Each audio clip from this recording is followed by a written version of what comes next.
Welcome back to the Victorian Bar Room. We are still here at Thibault Farmstead celebrating Christmas. And if you like what you see here, please don't forget to like and subscribe and maybe tip your bartender. Also, Thibault's doing some great work out here. Maybe slide them a few bucks to support their mission. Today, we're going to give you something a little bit quicker that you might want to try this Christmas season, either with yourself or with your guests. This is Jerry Thomas's recipe for eggnog from the original Bartender's Guide from 1862. And so what we have here in our shaker is a tablespoon of sugar dissolved in 2 tablespoons of water. Room temperature is going to be easier. You're going to be chilling it down anyway. Take 2 ounces of your cognac of choice.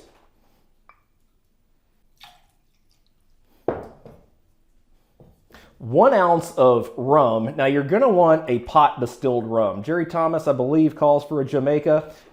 Sometimes that's possible for you, sometimes it's not. But if at all possible, if you can get something pot distilled, then that is really going to bring forward the kind of character that's expected in a Victorian drink.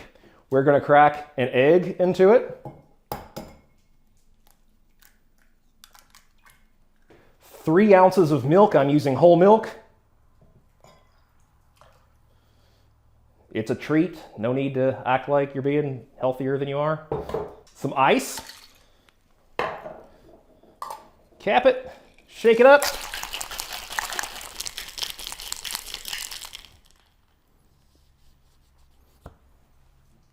And it makes quite a bit, so you're probably going to want to split this up between 2 glasses. Grate a little nutmeg on top.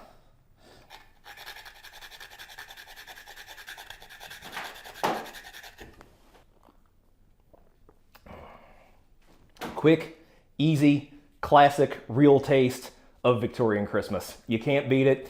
Give it a try this holiday. And we love being here at Thibault Farmstead in Switzerland County, Indiana. They're doing great work. They were very nice to let us come in and film these episodes. So if you're ever in Switzerland County, there's a lot of beautiful stuff here. Stop in, see what they're doing. They're supported by they're actually run by the Switzerland County Historical Society, and historical societies like that rely on the contributions of people who value what they're doing. So keep that in mind.